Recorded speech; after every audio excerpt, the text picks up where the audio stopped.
Mais avant de passer à autre chose, je vous montre ce monsieur, Kutz, donc de l'Université de Washington. Beaucoup de ce que je vais présenter aujourd'hui, eux, ils le développent très bien. Il y a des vidéos, il y a des articles, il y a même, je pense, un livre, beaucoup de publications, beaucoup de blogs aussi, beaucoup de codes et des méthodes aussi qu'ils ont donc développées et qu'ils ont donc intégrées dans Python. Quand je prends la pandémie, la COVID-19 par exemple, je veux voir quel sera le nombre de cas.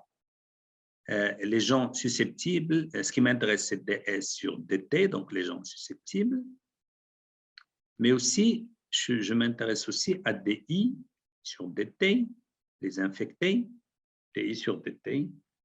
Je suppose que, puisque I est une fonction de temps, S, fonction du temps, R, et aussi les naissances, etc. Je peux développer beaucoup le système, je peux le complexifier. Donc, ça me donne un système dynamique. Là, les états, c'est quoi du système? C'est le S, nombre de susceptibles, le I, qui sont fonctions de T, du temps. R, mais on peut aller plus loin. Les gens qui sont en réanimation, les gens hospitalisés, les confinés, etc. Et puis, on peut supposer que nous avons un pays comme le Maroc, et on considère que nous avons des villes, et les gens ils passent d'une ville à une autre.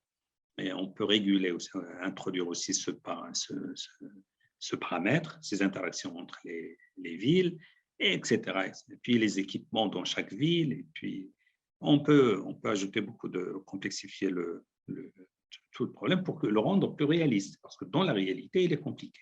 Ce n'est pas qu'on le complexifie comme ça pour le plaisir, mais c'est pour s'approcher de la réalité qui est très complexe. Et donc, en général, nous avons un système dx sur dt, un système dynamique comme ds et di. Et, x ici, c'est par exemple s virgule, c'est ça x. On peut supposer x c'est ça, donc c'est l'état du système. En général, nous avons dx sur dt est une fonction qui définit la dynamique, voilà, là il écrit bien, la dynamique du système en fonction de t, en fonction de le temps, en fonction de θ. θ, ce sont des paramètres. Par exemple, si je prends un réseau de neurones, ou bien bêta et gamma, même s'il n'y a pas de réseau de neurones, nous avons des paramètres souvent dans les modèles. Et oméga, c'est un peu une partie stochastique, parce qu'il y a de l'aléatoire dans tout ce que nous avons entre les mains, tout ce que nous modélisons. Donc ça, c'est le système que nous voulons comprendre, décrire, suivre, etc. Mais nous avons des mesures qui ne sont pas forcément, ne correspondent pas au système. Des Y, donc des Y à des instants TK. Parfois, par exemple, moi ce qui m'intéresse, c'est les cas de les cas d'infection, mais je m'intéresse aux discussions sur les réseaux sociaux. Donc, YK, ce n'est pas forcément le XK. Je ne fais pas les tests, ou alors je m'intéresse aux morts, nombre de morts. Ça a été fait en Grande-Bretagne, un peu partout dans le monde. Parce que là, on ne se trompe pas. Les gens, quand ils meurent, ils meurent. Donc, s'il y a beaucoup plus de morts cette année d'une manière un peu surprenante, étonnante, imprévisible par rapport à l'année passée, c'est qu'il y a des effets. Ou plus de malades un peu qui dépassent les normes. C'est que, donc, en général, l'information sur les systèmes est donnée par un autre modèle de mesure. On fait des mesures, on suit les discussions des gens selon.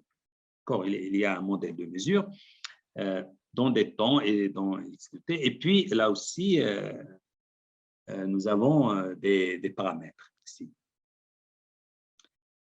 Et nous souhaitons, à partir de ces mesures, découvrir la dynamique. Qu'est-ce qu'on fait? Surtout si on n'a pas le F. Dans l'exemple que j'ai de la COVID-19, j'ai dit dS sur dt, c'est moins bêta SI, dI sur dt, c'est bêta SI moins gamma I. Donc, j'ai donné la formule, un peu l'évolution du système. Mais parfois, le F, on ne le connaît pas. Et d'ailleurs, pour la COVID-19, on n'a pas le F. On n'a pas F. C'est une approximation qui nous donne quelques informations, le SIR, le modèle SIR, mais ce n'est pas un modèle parfait. Comment je peux faire pour, à partir des données, découvrir l'équation différentielle? C'est très fort. Là, nous avons une équation différentielle. Elle est là.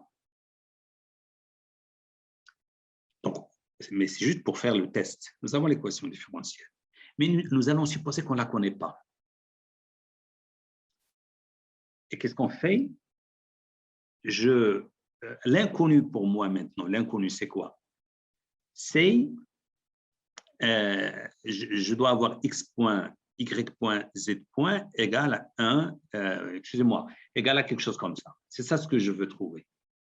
À partir des données. Ce qu'ils ont fait est génial, donc, vraiment, mais il n'est pas évident. Donc, vous allez voir, il y a beaucoup de petites choses qu'ils ont combinées. Et donc, voilà ce qu'ils ont en gros fait. Ils écrivent que x point, y point, z point, ça doit être une combinaison de 1x, z, x carré, xy, xz, y carré, etc. Et on peut aller jusqu'à x100 ou z100, x fois y100, etc. D'accord? Donc, c'est comme si j'ai des données, et je veux trouver le AB tel que les données sont proches de AX plus B. Sauf que là, je veux que x point, y point, z point soit proche de quoi? D'une combinaison de 1, x, y, z, x carré. On suppose que je n'ai pas ça. Bien sûr, ça, je vais l'utiliser juste pour comparer, pour tester. C'est juste un petit exemple pour tester est-ce que ce que nous allons faire va marcher ou pas marcher. Mais l'idée, c'est quoi? Regardez, je viens au Maroc. Je prends les cas par jour et je veux utiliser le machine learning pour trouver l'équation, c'est-à-dire la relation entre les données, c'est-à-dire le système. Je veux savoir exactement c'est quoi ds sur dt. Je ne vais pas utiliser C moins bêta, etc. D'ailleurs, même quand j'écris moins bêta, je ne connais pas bêta. Mais là, je peux trouver des choses beaucoup plus intéressantes et plus riches et plus correctes. Je peux trouver ds sur dt, c'est bien sûr un moins 20, moins 2 ou moins 0,2 bêta s, mais plus quelque chose, bêta i au carré moins s, ou plus s carré, quelque chose de plus correct, qui vient de la réalité, qui vient des mesures que je vais faire. D'accord. Donc là, on va, à partir des données, on va retrouver quoi? On va retrouver le modèle mathématique, pas le modèle réseau de neurones. On va trouver le modèle mathématique. Et l'idée, bien sûr, elle n'est pas très compliquée. Donc, pour nous, l'inconnu, ça va être ça, les inconnus. Ça va être les xi1, xi2, xi3. D'accord. Donc, je suppose que x point, y point, z point est égal à quoi? Égal à je suppose que les dérivés, donc ds sur dt par exemple, ça va être une combinaison de quoi? Une combinaison des états, de ce qui décrit l'état du système. Une constante, éventuellement, plus s, plus alpha fois s, plus bêta fois i, plus gamma fois r, plus bêta 2 fois si, plus bêta 3 fois s carré, plus gamma 3 fois i carré, i3, et, etc., jusqu'à i50, si vous voulez, ou s50. Mais dans la réalité, en général, pourquoi ils ont utilisé ça? Parce qu'ils savent très bien que la plupart des modèles ne vont pas aller jusqu'à S50, ou dans la notation ici devant vous, jusqu'à x à la puissance 20. C'est comme le développement limité, c'est comme Taylor. quand je fais un petit développement, je vais jusqu'à x carré, jusqu'à x cube, c'est tout. Et en général, ça décrit très bien le phénomène ou la fonction. Ça approche très bien la fonction. Donc là, on va faire un petit peu, on va s'appuyer sur la même idée. Bon, on va aller jusqu'à S, X, S à la puissance 5 ou I à la puissance 5 ou SI, c'est-à-dire quand je mets ici, quand ils mettent Z à la puissance 5, c'est qu'ils vont prendre 1x, y, z, x carré, xy, xz, et puis y carré, yz, et puis z carré, et puis x carré, z, etc. Donc, jusqu'à la puissance 5. Ils mettent x, y, z, et la somme des puissances, quand je fais la somme des exposants, je dois trouver 5. Ici, ils se sont arrêtés à 5. Là, ça va être un petit peu les paramètres de mon réseau. Et puis, les coefficients, ça, c'est les composantes, et là, c'est les coefficients qu'il faut déterminer. Donc, si 1, si 2, si 3. Mais pourquoi c'est sparse? D'accord, comme je dis, voilà, je ne vais pas… Mais pourquoi c'est sparse? Parce que Cindy, c'est sparse.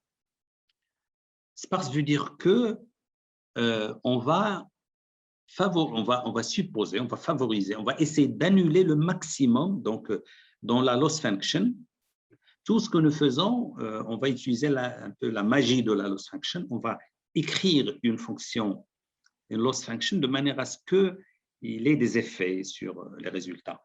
Donc, ce que nous souhaitons, c'est que qu'on n'ait pas une combinaison qui implique beaucoup de ces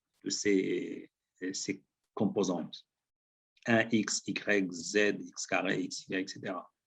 On va essayer de faire en sorte que je n'ai que quelques termes